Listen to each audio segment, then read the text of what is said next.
Chanakya defence dialogue में army chief general Upendra Dwivedi का चीन को लेकर बड़ा बयान। कहा एलएसी पर स्थिति सामान्य नहीं बल्कि सेंसिटिव है, सबसे ज्यादा नुकसान भरोसे का हुआ।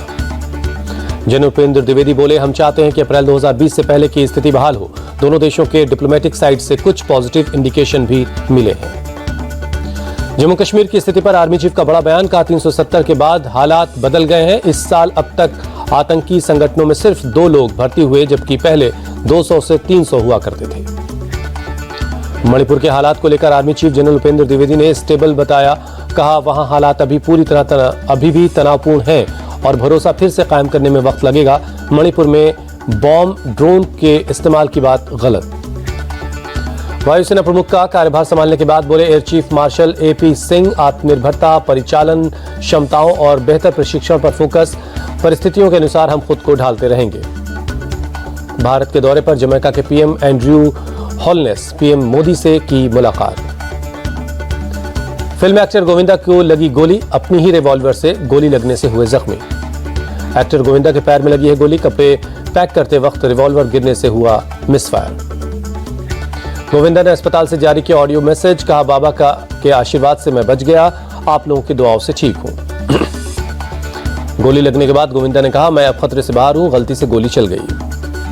महाराष्ट्र के सीएम एकनाथ शिंदे ने अभिनेता गोविंदा से फोन पर बात की। शिंदे ने अस्पताल को भी दिए अच्छे से इलाज करने के आदेश।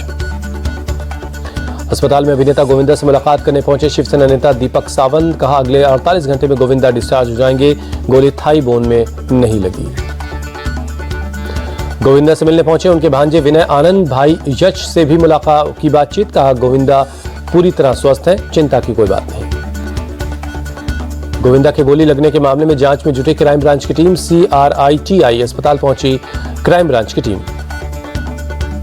दिल्ली के सिंघू बॉर्डर पर हिरासत में लिए गए सामाजिक कार्यकर्ता सोनम वांगचुक के साथ 150 लोग भी हिरासत में लिए गए। अब तक 370 किलोमीटर से 730 किलोमीटर से ज्यादा की दूरी तय कर चुके हैं वांगचुक। सोनम वांगचुक ने 1 सितंबर को लेह से शुरू किया था दिल्ली चलो पदयात्रा। वांगचुक की मांगों में लद्दाख के लिए राज्य का दर्जा, छठी अनुसूची में शामिल करना, एक अतिरिक्त लोकसभा सीट की भी डिमांड शामिल है। वांगचुक को हिरासत में लिए जाने पर राहुल गांधी ने उठाया सवाल। पूछा लद्दाख के भविष्य के लिए खड़े होने वाले बुजुर्ग नागरिकों को दिल्ली की सीमा पर हिरासत में क्यों लिया गया।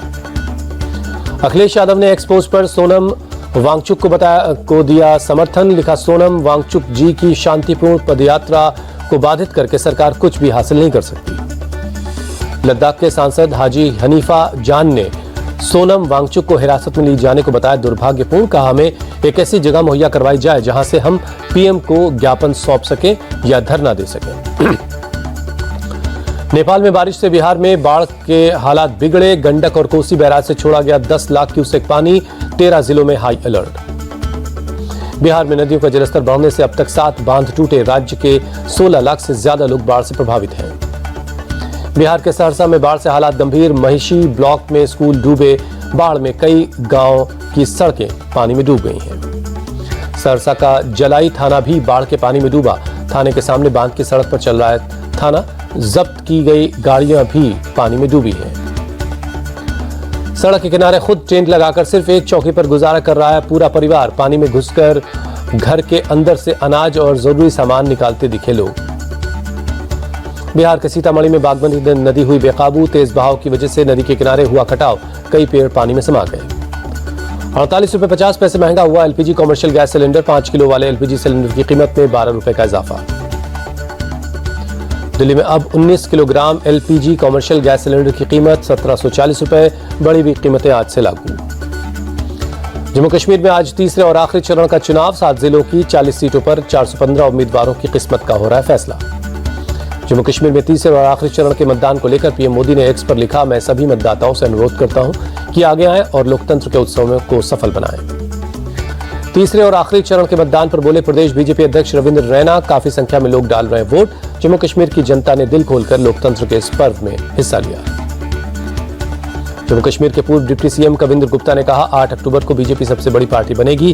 370 हटने के बाद नया कश्मीर बना है। जम्मू में डेमोक्रेटिक प्रोग्रेसिव आजाद पार्टी के अध्यक्ष गुलाम नबी आजाद ने डाला वोट। लोगों से भी वोट डालने की अपील की। जम्मू में केंद्रीय मंत्री जितेंद्र सिंह ने डाला वोट। बहु विधानसभा क्षेत्र के एक बूथ पर वोट किया। जम्मू कश्मीर में बाहू विधानसभा में मतदान जारी। बीजेपी प्रत्याशी विक्रम रंधावा ने वोट डालने से पहले माता काली मंदिर में पूजा की। इंजीनियर रशीद का पीडीपी और एनसी पर हमला, कहा पीडीपी और एनसी को 2 गज जमीन नहीं मिलेगी। जम्मू उत्तर निर्वाचन क्षेत्र से बीजेपी उम्मीदवार श्यामलाल शर्मा ने डाला वोट, कहा जनता लंबे वक्त से चुनाव का इंतजार कर रही थी। जम्मू कश्मीर के उधमपुर में बीजेपी प्रत्याशी बलवंत सिंह मनकोटिया ने सरकारी अस्पताल का दौरा किया, लोगों को चाय पिलाई, चेनानी विधानसभा से चुनाव लड़ रहे हैं। जम्मू कश्मीर के नगरोटा में मतदान केंद्र पर लोगों की लंबी कतारें, बीजेपी प्रत्याशी देवेंद्र राणा ने भी वोट डाला। जम्मू के मतदान केंद्रों पर मतदाताओं का दिखा उत्साह, वोट डालने के लिए लंबी लंबी कतारों में खड़े हुए दिखे लोग। सामा में भी मतदाताओं में जबरदस्त उत्साह, बड़ी संख्या में वोट डालने के लिए लोग घरों से निकल रहे हैं। जम्मू कश्मीर के उधमपुर में भी मतदाताओं में दिखा उत्साह, विधानसभा चुनाव के तीसरे और आखिरी चरण के लिए लोग बढ़ चढ़ करके मतदान कर रहे हैं। कठुआ में मतदान के लिए लगी लंबी कतारें, वोट डालने के लिए बड़ी संख्या में पहुंच रहे मतदाता। कुपवाड़ा के एक मतदान केंद्र पर मतदाताओं की दिखी कतार, ग्रीन पोलिंग स्टेशन की हुई खास सजावट। आज हो रहे मतदान को लेकर बोली सोपोर के एसएसपी दिव्या डी, पुख्ता सुरक्षा व्यवस्था में शांतिपूर्ण मतदान हो रहा है। सुबह सुबह दिल्ली की सड़कों का निरीक्षण करने निकली सीएम आतिशी, सराय काले खां इलाके में बनी सड़कों का जायजा लिया। दिल्ली की खराब सड़कों को लेकर सीएम आतिशी ने कहा, बारिश की वजह से दिल्ली की सड़कें काफी टूट गई हैं, 2-3 दिन में मरम्मत का काम शुरू होगा। दिल्ली में सड़कों की खराब स्थिति पर बोले मनीष सिसोदिया, कहा अरविंद केजरीवाल की मुहिम दिल्ली की सड़कों को गड्ढा मुक्त बनाना है, विधायक मंत्री को इसे लेकर निर्देश दिया गया है। दिल्ली के मंत्री सौरभ भारद्वाज बोले, निरीक्षण का दिखने लगा असर, अलकनंदा क्षेत्र में GK2 तक जाने वाली सड़क पर बने थे गड्ढे, पीडब्ल्यूडी के अधिकारियों ने गड्ढे पर पैच लगाया है।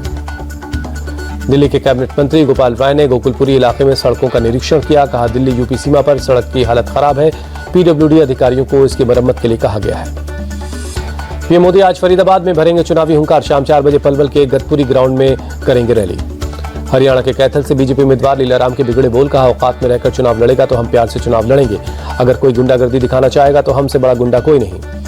लीलाराम ने सीएम नायब सिंह सैनी की मौजूदगी में कांग्रेस सांसद रणदीप सुरजेवाला को दी चेतावनी, कहा किसी गलतफहमी में है तो दूर कर ले, हम ईंट का जवाब पत्थर से देना जानते हैं। करनाल में विधानसभा चुनाव पर हरियाणा के सीएम नायब सिंह सैनी ने कहा, प्रदेश ने यह तय कर लिया है कि बीजेपी की सरकार बड़े बहुमत के साथ तीसरी बार सरकार में आ रही है।